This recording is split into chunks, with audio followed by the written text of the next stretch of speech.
Halo semuanya, kembali lagi bersama saya Michael. Di video kali ini kita akan melakukan market update teman-teman untuk market kripto karena market mengalami penurunan yang cukup dalam ya. Kita bisa lihat dari sini di mana Bitcoin mengalami penurunan sekitar 3,9%. Overall sebenarnya turunnya juga cukup dalam. Kita bisa lihat dari Bitcoin sendiri turun bisa sekitar tadi 7%-an. Jadi kita akan lihat secara langsung bagaimana selanjutnya untuk market kripto sendiri dan apa alasannya dari dump ini gitu ya. Karena katanya ada AI yang menghancurkan market gitu. Nah, kita akan bahas lebih dalam lagi kenapa dan artinya apa gitu ya untuk market kripto seperti biasa. Jadi kalau misalnya kalian suka video ini, jangan lupa untuk share videonya, like ataupun subscribe teman-teman, dan ya kita langsung update aja ke dalam market terlebih dahulu ya.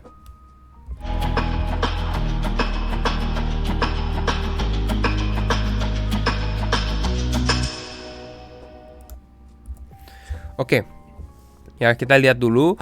Overall Bitcoin memang mengalami penurunan, tapi altcoins penurunannya lebih dalam gitu ya teman-teman. Kita bisa lihat dari 24 jam terakhir hanya beberapa yang cukup strong, tapi rata-rata juga mengalami koreksi. Kita lihat dari sini ada yang turun 20%, belasan persen, itu cukup banyak gitu. Kita bisa lihat kalau kita scroll rata-rata mungkin koreksi sekitar belasan persen untuk altcoins. Jadi kalau misalnya portfolio kalian di altcoins sendiri, ya kalian akan terdampak gitu ya. Jadi personally ya tetap harus ada exposure di big caps, khususnya untuk Bitcoin aja sih teman-teman, karena pada saat market crash ini Bitcoin masih relatif yang menahan portfolio kita. Jadi kalian punya portfolio alokasi itu harus benar-benar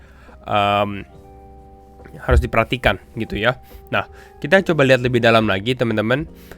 Secara Fear and Greed Index kita di area 71, jadi memang cukup greed juga, tapi udah nggak extreme greed seperti minggu lalu yang di 76.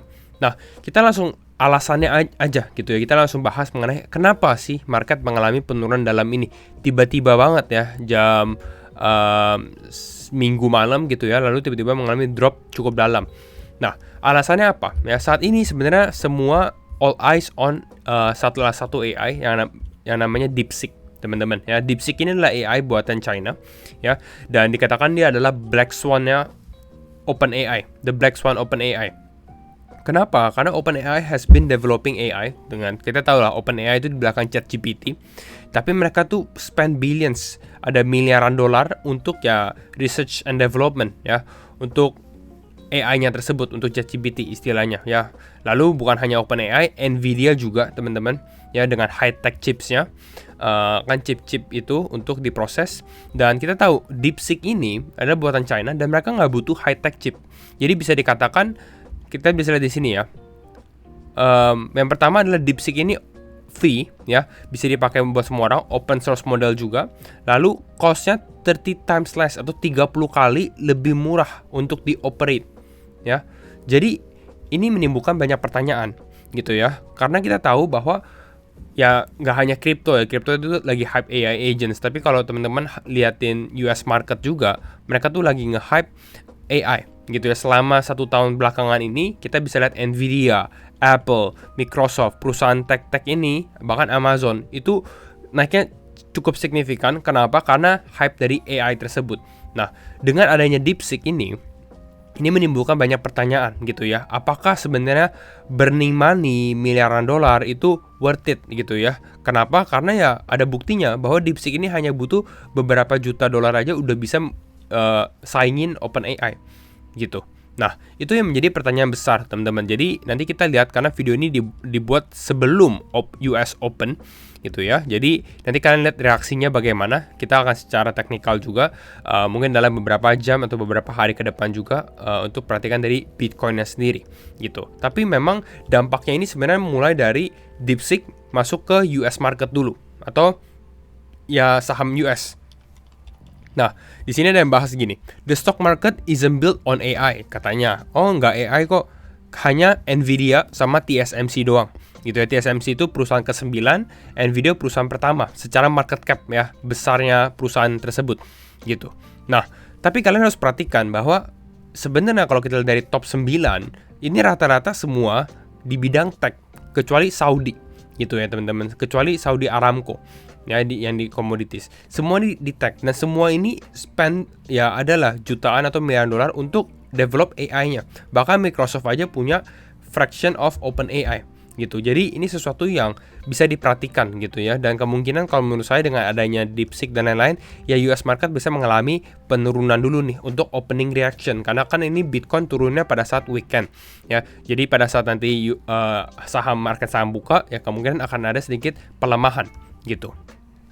Nah, kalian bisa lihat juga di sini. Tadi di sini kita lihat market cap, top market cap ya. Tapi kalau kita lihat dari sini, ini adalah chip stocks ya. Jadi perusahaan chip-chip. Nah, ini kita malah bahas saham US ya. Tapi kalian bisa lihat lah secara korelasinya gitu. Nah, korelasi ke kripto bagaimana? Ini kan mengalami penurunan. Sebenarnya kalau lihat korelasi ke kripto, menurut saya ini akan menjadi bullish ya. Khususnya untuk kripto AI ya. Saya udah sempat membahas mengenai AI agents. Kalian cek aja di sini. Nanti saya akan buatkan video lagi kira-kira apa yang menarik untuk teman-teman lihat gitu ya, ataupun beli ya. Tapi kembali lagi disclaimer on and do your own research gitu ya.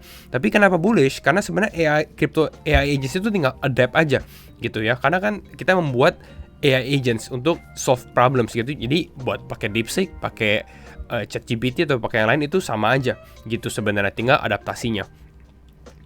Tapi ya bagusnya adalah semua orang jadi memperhatikan AI gitu ya. Jadi itu sebenarnya alasan ya, yang pertama karena AI. Lalu nah ini juga cukup menarik nih teman-teman. Ya, ini adalah timelinenya. Januari 20 ya, DeepSeek itu baru keluar 6 hari yang lalu ya, 7 hari yang lalu lah, 1 minggu yang lalu lah bisa dikatakan. DeepSeek quietly release ya their R1 model, open source it Januari 20. Januari 22 belum ada yang tahu, belum masuk ke dalam istilah social media, timeline gitu-gitu, orang-orang nggak perhatikan. Tapi Trump announce 500 billion atau 500 miliar dolar investment di AI ya. Buat apa? Buat membuat US adalah AI superpower country gitu ya. 500 miliar dolar. DeepSeek itu kalau nggak salah tadi saya baca itu kisaran 6 juta aja. Jadi istilahnya di bawah 10 juta dolar untuk buat ini DeepSeek-nya gitu. Lalu Januari 23, Nvidia stock close at all time high again. Ya, jadi hype-nya masih AI karena Trump ini gitu ya. Karena kan Trump hype-in AI di stock market, Nvidia close di all time high. Tapi di Januari 24, semua realize bahwa DeepSeek ini adalah open source, bahkan lebih murah cara operate-nya, lalu free dan lain-lain. Hal ini membuat ya US market tank. Ya, walaupun ini belum pasti, ini hanya pre-trading. Ini kalau kalian lihat di sini adalah pre-market, jadi belum open trade karena kan market lagi close, tapi rata-rata udah pada turun gitu ya. Jadi alasannya itu ya. Alasan kedua sebenarnya adalah FOMC ya, makro. Kita tahu FOMC ini akan terjadi dalam 2 hari lagi. Jadi kemungkinan ya dengan adanya ini orang-orang risk off. Jadi daripada kita buka posisi, lebih baik kita risk off dulu atau hilangi resiko lah istilahnya di portfolionya, menunggu hasil dari FOMC baru nanti mungkin buyback again gitu. Nah, saat ini kalau misalnya FOMC kita lihat dari target rate sendiri ini masih pause teman-teman ya, 97,3%. Ininya juga sama ya di kisaran 4,25% sampai 4,5% untuk suku bunganya gitu ya. Jadi possibility-nya atau probability-nya saat ini adalah 97% kita akan stay aja the same. Nah, kemungkinan market akan react-nya slightly netral aja kalau menurut saya gitu ya, karena orang-orang udah ekspektasi seperti ini, kecuali tiba-tiba yang terjadi adalah 2,7% ini di mana the Fed cut rate ya, tapi saya rasa kecil kemungkinannya. Alasannya adalah ya karena ini udah terlalu dekat juga gitu ya, lalu datanya juga lagi cukup bagus, jadi kemungkinan data akan stay the same aja. Kemungkinan kalau mau cut mungkin di tanggal 18 Maret, jadi Maret mungkin baru adanya positive news. Kenapa? Karena saya lihat dari tone dari Trump sendiri ya, walaupun Trump nggak bisa influence kebijakan the Fed, tapi Trump udah bilang bahwa interest rate itu terlalu tinggi gitu, sehingga mungkin the Fed akan ya melihat lah istilahnya, oh mungkin harus cut di bulan Maret. Jadi kalau misalnya the Fed cut di bulan Maret, quantitative easing ya mungkin Maret baru mulai positif gitu ya. Jadi itu. Nah, sekarang kita mungkin masuk ke dalam ini ya secara teknikal ya teman-teman untuk Bitcoin khususnya dulu, baru kita nanti bahas altcoins di lain video. Oh ya, ada satu lagi yang saya belum announce. Nah ini ya, bahwa MicroStrategy Michael Saylor juga masih beli, bahkan dia beli Bitcoin di harga 105.600 dolar gitu. Jadi rata-ratanya dia saat ini di 64.000 per Bitcoinnya. Total ada berapa? Ada 471 Bitcoin. 471.000 Bitcoin ya. Oke. Ya biasanya kalau seller bilang kayak gini dump sebenarnya gitu ya, kalau reaksi market biasanya. Tapi ya let's see, karena udah turun duluan gitu. Nah sekarang kita lihat secara teknikal teman-teman. Disclaimer on and do your own research, karena setiap keputusan itu di tangan teman-teman. Kalau misalnya kalian yang belum join community, feel free untuk join komunitas Michael Wyan, semua di deskripsi teman-teman. Jadi biar nggak kelewatan miss mengenai crypto news, analisa kripto, semua ada. Teman-teman mau pakai Telegram bisa, di Discord bisa, dan ya karena community itu penting ya. Jadi kalian kalau di market crypto butuh sekali community. Jadi bisa aja cek aja di bawah gitu ya kalau kalian yang belum join. Nah, sekarang kita lihat ya secara technical Bitcoin, tapi kita seperti biasa kita lihat juga secara liquidation heat map ya. Kalau dari 24 jam ya, ini sehari, jadi sebenarnya nggak terlalu valid sebenarnya, tapi kalian bisa perhatikan dulu itu di kisaran area 104 ya. Ini cukup strong area liquidationnya, tapi ini karena di 24 jam. Kalau kita lihat, saya biasanya lihatnya di 2 minggu teman-teman, karena 2 minggu itu nggak terlalu jauh, nggak terlalu pendek juga, jadi relatif lebih menarik lah kalau misalnya kalian mungkin suka time frame-nya lihatnya dari saya selama 4 jam. Jadi buat memprediksi mungkin dalam 1 minggu ke depan kira-kira apa yang akan dilakukan oleh Bitcoin gitu ya, secara analisanya gitu ya, untuk price actionnya. Nah, kita lihat untuk liquidation-nya. Kalau kita lihat di bawah sini, sebenarnya ini ada cukup banyak liquidation di bawah area 97, 96, 95. Dan menurut saya area ini bisa dikatakan juga sebagai area support jadinya. Ya, jadi seharusnya Bitcoin ini masih bisa ketahan di area tersebut 95-96. Dan ini kemarin di area 99 ini kan cukup besar liquidation. Kalian bisa lihat ini warna kuning soalnya ya, dan udah di hit gitu. Jadi memang udah istilahnya sekarang udah ke flush, justru reaksi market adalah lebih positif. Makanya kita bisa lihat Bitcoin ini sedikit mengalami kenaikan dari posisi terakhir ya, udah naik sekitar 3,6%. Dan kalau kita lihat untuk secara upside liquidity-nya itu bukan di 104 ya. Tadi kan kita lihat 104 itu di 24 jam. Kalau kita lihat di 2 minggu itu di area kisaran 107. Which is ini make sense karena saya sempat bahas skenario di mana Bitcoin mungkin ke area 107. Nah, kita tadi saya udah sebutin beberapa level. Nah, ini kita akan coba lihat gitu ya teman-teman di teknikalnya di grafiknya. Ini mungkin kita garis ini kita hapus dulu atau nggak usah deh. Nah, kita lihat dari sini. Yang pertama, saya udah sempat share di Laba Lab kalau nggak salah di Discord bahwa ya kemungkinan market sideways pada saat weekend, dan memang itu yang terjadi. Market lebih ke arah sideways. Ini kita bisa delete dulu. Tapi kalian bisa lihat sideways banget, nggak terlalu mengalami pergerakan, tapi tiba-tiba langsung mengalami penurunan gitu ya. Which is ini quite surprising. Saya nggak call bahwa ini akan turun karena yang saya perhatikan juga sebenarnya di area kisaran 107, istilahnya di sini ada liquidation di atas ini, di area ini. Jadi untuk playout seperti naik dulu baru mengalami penurunan gitu ya. Tapi alhasil yang terjadi adalah kebalikannya, justru udah turun duluan gitu ya. Nah, nextnya bagaimana gitu ya kalau misalnya untuk Bitcoin sendiri. Sebenarnya kita udah sempat share view saya dalam beberapa video terakhir, kalian bisa cek juga, dimana sebenarnya memang Bitcoin ini masih relatif lebih bearish ya. Saya udah sempat share di sini. Selama belum flip garis ini, Bitcoin masih under pressure ya. Dan yang terjadi adalah Bitcoin masih belum flip teman-teman. Jadi ya kita memang nggak melihat bahwa market akan naik atau up only mode gitu ya. Jadi itu yang harus kalian perhatikan. Jadi kalau misalnya kalian tanya mungkin di bulan depan atau Februari, saya masih cenderung lebih bearish juga teman-teman. Bukan artinya bull run over, tapi belum tentu market akan naik dari area ini ya. Kalau misalnya naik possible, tapi mungkin naiknya adalah balik lagi ke area sekitar 105, 106.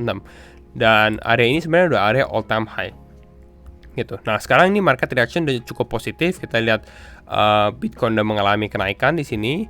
Tapi ini belum market open ya, US market open. Mungkin akan testing possibly area 102. Kalau misalnya seperti ini reaksinya naik dulu gitu ya. Tapi ada possible untuk downside dulu karena biasanya kalau misalnya market US merah, kripto juga merah, jadi ada potensi untuk justru dia naik testing ke area ini. Ini adalah area exponential moving average 50 dan 50 dan 20-nya, kisaran 103, 102. Lalu dari sini bisa mengalami penurunan dulu gitu ya. Ini hanyalah reaksi. Cuma menurut saya ini udah cukup bottom gitu ya. Orang-orang udah cukup fear di area ini. Jadi istilahnya mungkin ya dari sini saya akan targeting mungkin lebih ke arah ke atasnya lagi gitu. At least Bitcoin konsolidasi di area ini gitu. Ini yang saya ngeliat secara short term price actionnya untuk Bitcoin yang kalian bisa perhatikan ya, dimana naik dulu tapi ya akan cukup bearish karena US market open. Kita harus perhatikan baru nanti mungkin kembali naik lagi ke level yang sama. Ya, Bitcoinnya mungkin strong teman-teman, tapi memang kalau kita lihat untuk altcoins akan cenderung lebih saat ini udah cenderung melemah gitu ya. Kenapa? Karena Bitcoin dominance-nya very strong teman-teman ya. Saya melihat atau menganalisa bahwa untuk Bitcoin dominance sedikit mengalami penurunan karena ini adalah di resistance, tapi hal itu nggak terjadi, malah mengalami breakout ya. Jadi ini quite concerning juga untuk altcoins. Apakah akan terjadi altcoin season atau enggak? Itu another debate yang nanti kita bisa bahas mungkin di next video. Tapi overall saat ini mayoritas mungkin kalau kalian mau beli altcoins itu akan lebih ke arah AI aja, karena Bitcoin dominance sangat strong, sedangkan altcoins belum terlihat, dan Bitcoin dominance belum terlihat mau mengalami penurunan, trennya masih naik juga gitu. Itu aja sih ya untuk update market crypto hari ini ya. Mungkin ini aja untuk sekedar review, jadi biar teman-teman aware apa yang terjadi di dalam market, kenapa market dump, apa yang harus dilihat FOMC teman-teman dalam 2 hari lagi gitu ya. Jadi kalian bisa perhatikan itu, dan ya itu aja video dari saya. Thank you all for watching, dan kalau kalian suka video ini jangan lupa untuk share videonya ataupun like teman-teman. Thank you all for your support juga, dan see you all in next video. Bye bye.